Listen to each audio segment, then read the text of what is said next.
공정한 시각, 따뜻한 관찰. YTN 해직 기자 노종면의 뉴스바. 이제는 초대석으로 함께합니다.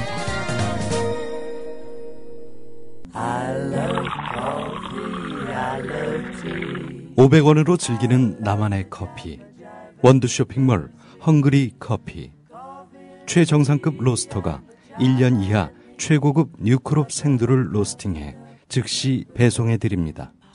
대량 구매 시 가격이 할인됩니다. 검색창에 헝그리 커피를 검색하세요. 헝그리커피.com. 헝그리 커피에서 원두를 구매하시는 분들께는 차량용 국민TV 스티커 2매를 함께 보내드립니다. 재수씨 결혼 축하드립니다. 앞으로도 행복하고 결혼 축하하고 오래오래 행복하게 잘 살고 나의 미래 결혼 생활을 진심으로 축하해줄 사람들과 같이 하는 소규모 결혼식을 생각하고 계신가요? 강남구 논현동에 위치한 벨뷰티아라는 오직 한 쌍의 신랑 신부님 그리고 혼주와 하객들만을 위한 여유롭고 안락한 예식 장소입니다. 작아서 더 행복한 결혼식. 유부남이 된 걸 환영한다. 앞으로도 좋은 일만 가득했으면 좋겠다. 결혼 축하해. 결혼을 축하합니다. 포털에서 벨뷰티아라를 검색하세요. 예약 문의는 02-512-7996. 돌잔치 및 각종 기업 행사도 예약받습니다. 국민TV 조합원에겐 다양한 혜택을 드립니다.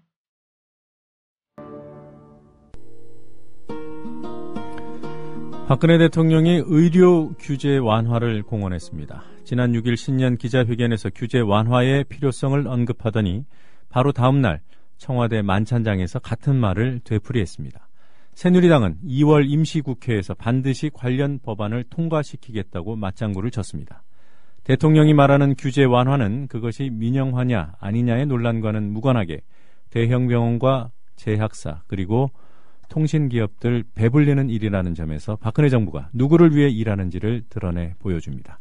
국회 보건복지위 소속 민주당 김성주 의원 전화 연결돼 있습니다. 김성주 의원님 안녕하십니까? 예, 안녕하세요. 이 의료 분야의 규제 완화가 민영화다, 아니다, 또 민영화냐 영리화냐 이런 논란들이 있는데요. 예. 우선 민영화와 영리화가 다른 개념인가요? 예. 유사하고 서로 다 있다고 생각하는데요. 네. 먼저 민영의 반대는 공영인데요. 네. 한 나라에서 공적으로 운영해야 되는 분야가 있습니다. 네. 국민 생활과 아주 밀접한 기간 산업 분야가 그런데요. 예를 들어서 철도라든가 네. 수도, 전기 또는 주택 이런 분야들은 민간에 맡겼을 경우에 지나친 영리 추구 때문에 결국은 국민들이 피해를 본다는 이유로 이런 거는 공공 부분이 직접 담당해 왔습니다. 네. 근데 이것을 민영화한다는 얘기는 결국은 그 부담을 국민들한테 떠넘긴다는 걸 의미하는 거거든요. 네. 다시 말해서 철도공사가 적자가 나니 이거를 민영화하겠다는 얘기는 자기들은 적자를 줄일 수 있겠지만 그 부담을 국민들에게 넘겨서 요금을 올리거나 아니면 네. 적자 노선을 폐쇄하면서 국민 불편을 초래하는 것이거든요. 네. 그래서 결국은 공익성을 기본으로 하는 공공부문을 민영화한다는 얘기는 결국은 이익을 앞세워서 영리화한다는 말하고 똑같습니다. 네. 지금 박근혜 정부가 추진하고 있는 이 소위 민영화, 영리화 방안이 두 가지입니다. 첫 번째는 철도를 경쟁 체제로 함으로써 민영화, 영리화의 길을 추구하게 되는데 그거는 자회사 설립을 통해서 이루어지고 있습니다. 네. 마찬가지로 의료 분야도 현재는 비영리로 되어 있는데 자회사에게는 영리를 허용하는 형태로 해가지고 민영화 또는 영리화를 추구하게 되는 것입니다. 네. 그래서 이 말 자체를 좀 다시 정리하면 결국은 공공성이 중요하냐 수익이 중요하냐는 건데 네. 공공성을 포기하고 민영화하는 순간 결국은 영리화로 간다 이렇게 네. 이해할 수 있습니다. 네.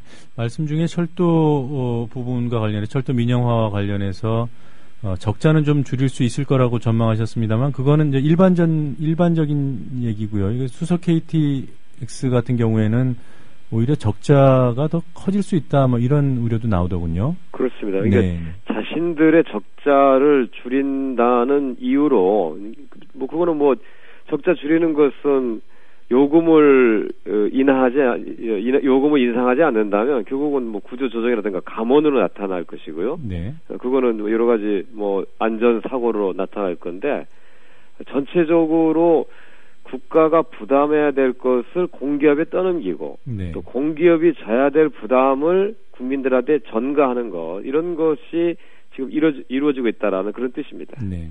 네, 다시 그 의료 민영화, 의료 영리화 의혹 그 우려와 관련해서요. 지금 정부 여당이 추진하는 방안대로 되면 어떤 부분에서 문제가 생기는 겁니까?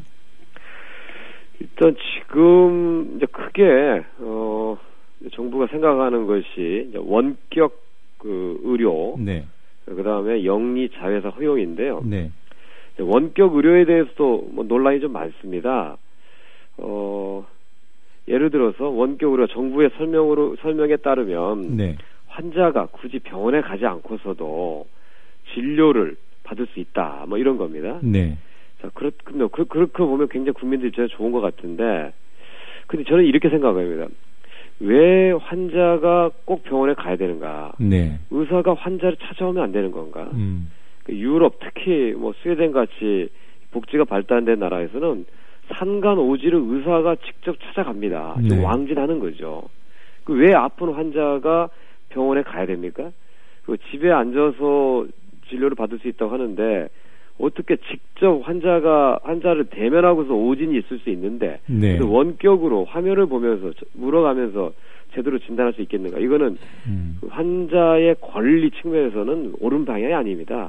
특히 우리나라처럼 국토가 그렇게 넓지 않은 나라에서 굳이 원격 진료 의료를 발전시켜야 될 이유가 없는 겁니다. 그거에 대해서 또 문제가 있는 거고. 또 하나는 영리 자회사 허용인데요. 현재 말씀드린 대로 병원은 비영리입니다. 이익을 남겨서는 안 되는 것입니다.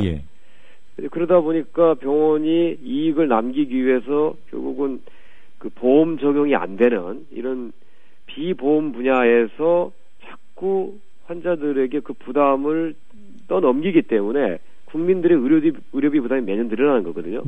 이제 이거를 이제 정부가 그 환자들 하지 말고 차라리 돈을 벌게 해줄게.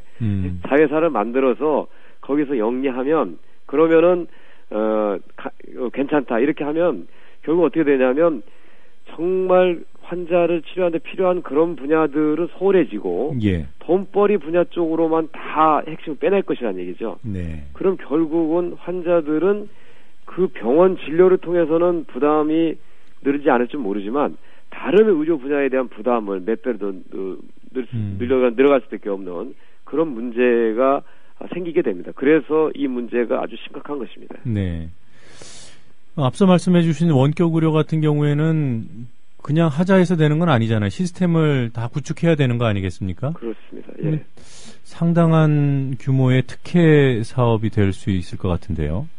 그렇습니다. 지금 뭐 예상하기에는 한번 12조 정도의 시스템 구축 비용이 필요하다, 뭐 이렇게 이야기되고, 그거는 뭐 어떤 특정 기업을 염두에 둔 특혜성이 아니겠느냐, 이런 의심도 끊임없이 제기되고 있습니다. 지금 뭐 어떤 기업인지 딱 집을 수는 없겠습니다만 어떤 분야의 업체들이 이 혜택을 받을 수 있겠습니까?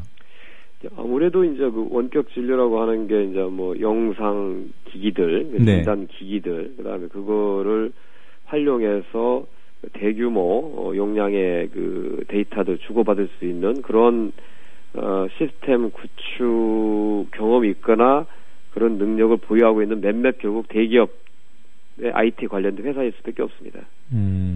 뭐 SK나 KT나 이런 IT 기업들이 혜택을 받겠군요. 그렇죠. 뭐 SK나 뭐 KT 또는 뭐 삼성 이런 데들이 서로 간에 제휴해서 이 사업에 대한 관심을 갖고 있는 걸로 알고 있습니다. 알겠습니다. 지금 시간이 오늘 넉넉치 않아서요. 구체적인 내용들은 보도가 꽤 됐기 때문에 좀 넘어가도록 하고요.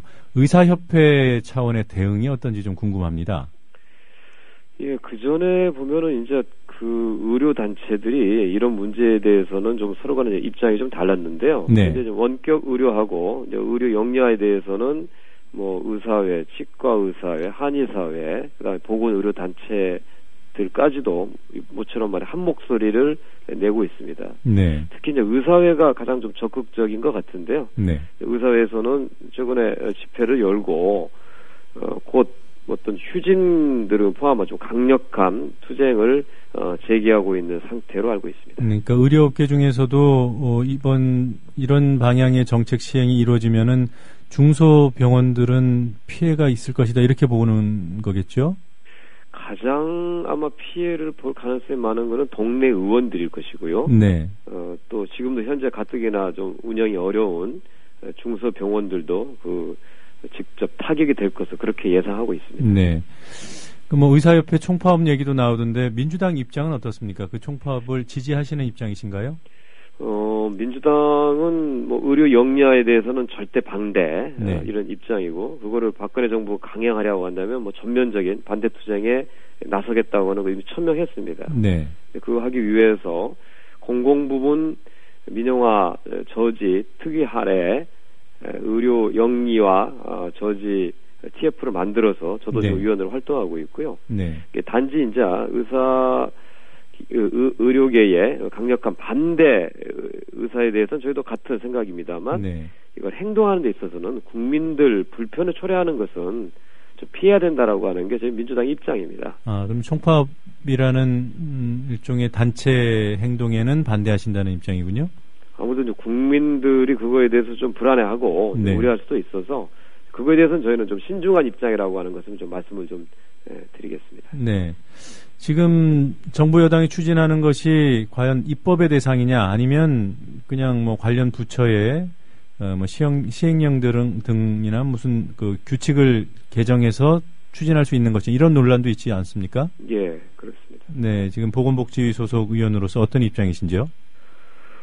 저는 이거는 입법상으로 봅니다. 네. 근데 이제 박근혜 정부는 이제 국회, 특히 야당의 반대를 피해가기 위해서 이것을 정부가 직접 할 수 있는 시행령이나 시행 규칙을 통해 추진하려고 하는 그 꼼수를 쓰고 있습니다. 네. 이거는 입법권을 갖고 있는 국회를 무력화시키는 그런 정책이고요. 그래서 저희는 만약에 이게 계속 강행 추진된다고 하면 네. 근본적으로 의료 영리화를 막기 위한 의료법 개정안들을 발의해서 오히려 법으로 막아낼 그런 계획을 갖고 있습니다. 네. 여러 가지 문제들을 볼 때 2월 임시국회 최대 쟁점이 아무래도 의료 민영화가 되지 않을까 싶은데요. 그렇습니다. 예. 네. 뭐 민주당만 법안을 추진하는 게 아니라 이 새누리당 쪽에서도 똑같은 생각을 하지 않겠습니까? 이 문제에 대해서는 이제 새누리당도 네. 좀 반대 입장을 갖고 있는 좀 의원들이 좀 있어서 네. 뭐 잘하면 서로 간에 그런 분야에서는 좀 협조를 할 수 있지 않을까 이렇게 생각하고요. 다만 이 문제를 바라보는 이제 우리 국민들의 시각을 어디에 둬야 될 거냐 문제인데요. 네.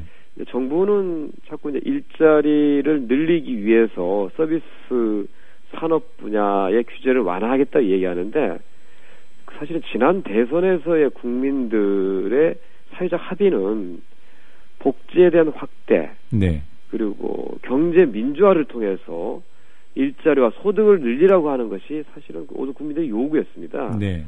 경제 민주화 복지를 내세웠던 박근혜 정부가 탄생하자마자 대표적인 공약인 기초연금 공약을 파기해버리고 경제 민주화 공약은 완전히 실종시킨 상태에서 과거 박근혜 후보가 가지고 있었던 소위 줄푸세 대표적인 신자유주의 정책으로 나라를 끌어가겠다는 것이거든요. 네. 근데 사실은 이명박 정부는 전통적인 돈을 벌어온 분야, 이런 토목 분야, 4대강 같은 분야에서 돈을 벌려고 한 데 비해서 이 박근혜 정부는 더 위험하게도 절대로 돈벌이 대상이 돼서는 안 되는 국민 건강과 직결된 의료 분야, 네. 그 다음에 우리들의 미래 세대를 교육시키는 교육 분야까지도 시장과 영리 추구의 대상으로 삼겠다는 것이거든요. 네. 이런 중요한 어떻게 보면은 뭐 국기를 흔들 수 있는 이런 거에 대해서 우리 민주당은 소수 야당으로서 법안을 통해서 그런 잘못된 정책에 대해서 반대하고 저지하겠다는 그런 생각을 갖고 있습니다. 네, 잘 알겠습니다. 오늘 아침에 이런 시각에 인터뷰에 응해 주셔서 고맙습니다. 예, 감사합니다. 네, 지금까지 민주당 김성주 의원이었습니다.